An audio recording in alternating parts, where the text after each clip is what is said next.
À l'instant. Il y a une bombe, elle a explosé. Wow, on dirait du Stade de France. Oh là là. Deuxième explosion au Stade de France. Deuxième explosion, courez. Barrez-vous. Il y a des attentats.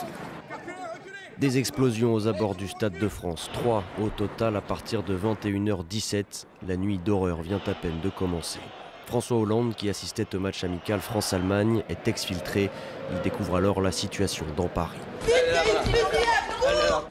Les 10e et 11e arrondissements de la capitale sont ciblés par des attaques. Des fusillades aveugles à des terrasses de cafés et de restaurants, comme au Petit Cambodge et au Carillon, rue Alibert. Je vois en fait à ce moment-là une voiture avec un mec cagoulé en noir et qui tirait comme ça, devant. J'ai directement crié. Même scène quelques minutes plus tard à la Bonne Bière, rue de la Fontaine-au-Roi, puis à la Belle Équipe, rue de Charonne. Des dizaines de clients, de passants sont fauchés. Mais l'opération la plus lourde n'a pas encore commencé. À 21h49, alors que 1500 personnes assistent à un concert de rock au Bataclan, 3 assaillants font irruption et ouvrent le feu. Un journaliste du Monde voisin filme cette scène surréaliste.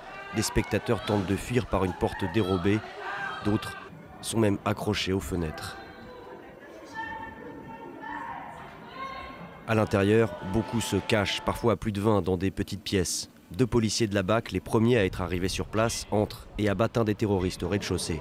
Ils essuient des tirs des 2 autres retranchés à l'étage avec des otages.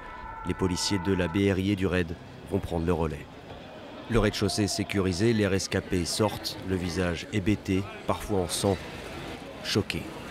J'ai vu tirer dans la foule, j'ai vu tirer sur des gens qui étaient au sol. Et ça, c'est pas des trucs qu'on a envie de voir dans la vie, quoi. C'est pas joli à voir. Ça. Les uns sur les autres recroquevillés, à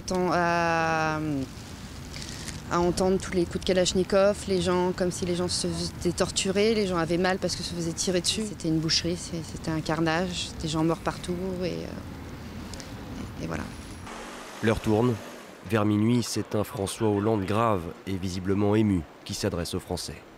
Mes chers compatriotes, au moment où je m'exprime, des attaques terroristes d'une ampleur sans précédent sont en cours dans l'agglomération parisienne.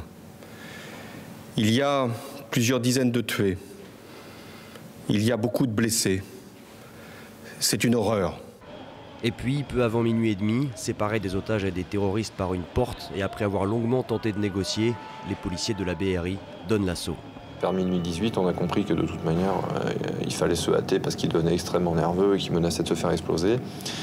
Donc nous sommes passés à l'assaut. La première colonne a ouvert la porte. On s'est retrouvé dans un couloir face donc, à une vingtaine d'otages terrifiés, avec derrière eux les 2 terroristes qui ont ouvert le feu tout de suite. À un moment, le bouclier est tombé en avant, puisqu'on arrivait sur une sorte d'escalier. Les 2 premiers de colonne ont vu une ombre sur laquelle ils ont tiré.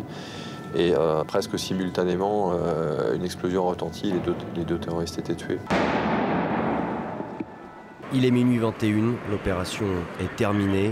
La fin de 3 heures sanglantes. Jamais Paris et la France n'avaient été attaqués de la sorte.